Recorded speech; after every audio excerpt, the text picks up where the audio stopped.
കെട്ടിടമിടിഞ്ഞ് തലയോലപ്പറമ്പ് സ്വദേശി ബിന്ദു മരിക്കാനിടയായത് രക്ഷാപ്രവർത്തനം വൈകിയത് മൂലമെന്നാണ് പ്രതിപക്ഷവും മാധ്യമങ്ങളും ആരോപിക്കുന്നത്. എന്നാൽ അപകടം നടന്ന നിമിഷങ്ങൾക്കുള്ളിൽ തന്നെ മണ്ണുമാന്തി യന്ത്രം എത്തിക്കാൻ ഇടപെടലുണ്ടായി. എനിക്ക് മെഡിക്കൽ കോളേജിൽ നിന്ന് കോള് വരുന്നത് ഏകദേശം ഒരു 10:50 കോള് വരുന്നത്. എൻ്റെ അടുത്ത് പറഞ്ഞ ഇവിടെ ഒരു ഭിത്തി ഇടിഞ്ഞ് വീണിട്ടുണ്ട്, അപകടമാണ്, എത്രയും പെട്ടെന്ന് ഇവിടെ ഹിറ്റാച്ചി ഇവിടെ തിരിച്ചു കൊണ്ടുവരാൻ പറഞ്ഞതിൻ്റെ കാരണം 2 ദിവസമായിട്ട് ഈ മെഡിക്കൽ കോളേജ് കോമ്പൗണ്ടിൽ തന്നെ ഈ ഹിറ്റാച്ചി വർക്ക് ചെയ്യുന്നുണ്ടായിരുന്നു. എനിക്ക് 10:50 കോള് വരുന്നു. 10:53 ഞാൻ ഷിഫ്റ്റിംഗ് വണ്ടിയിലെ ഡ്രൈവറെ വിളിച്ചിട്ടുണ്ട്. എല്ലാവരെയും 15 മിനിറ്റ് കൊണ്ട് അവിടെ നിന്ന് ഒഴിപ്പിച്ചിട്ടുണ്ട്. ഏകദേശം മിനിസ്റ്റർമാർ വന്ന് 2 മിനിറ്റിനുള്ളിൽ ആദ്യത്തെയും 5 മിനിറ്റിനുള്ളിൽ അടുത്ത ഹിറ്റാച്ചിയും സ്ഥലത്തെത്തിയുണ്ടായി. ഈ അപകടത്തിന് ശേഷം നടന്ന റെസ്ക്യൂ ഓപ്പറേഷൻസിൻ്റെ കാര്യത്തിൽ ഒരു അമാന്തമോ അലംഭാവമോ ഇല്ലയെന്ന് മാത്രമല്ല, വളരെ കാര്യക്ഷമമായിട്ടും വളരെ അതിവേഗത്തിലുമാണ് കാര്യങ്ങൾ ചെയ്യാനായിട്ട് സാധിച്ചത്.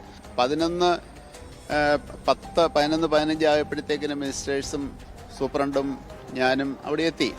അഡീഷണൽ ചീഫ് സെക്രട്ടറി അവിടെ എത്തി. അപ്പോൾ തന്നെ അവിടെ ഫയർഫോഴ്സ് ഓൾറെഡി ഓപ്പറേഷൻസ് തുടങ്ങിയിരുന്നു. നമ്മൾ കുറ്റം പറഞ്ഞിട്ട് കാര്യമില്ല. പിന്നെ ഉള്ള സമയത്ത് അത് മാത്രമല്ല, റഷ് സമയമാണ്. ഈ സമയം നല്ല ആൾക്കാർ തിങ്ങി നിൽക്കുന്ന സമയമാണ്. അപ്പോൾ ഇതിൻ്റെ ഇടയ്ക്ക് കൊണ്ടുവരാൻ പാടില്ല. എന്തായാലും അവർ കൊണ്ടുവന്ന് നോക്കി.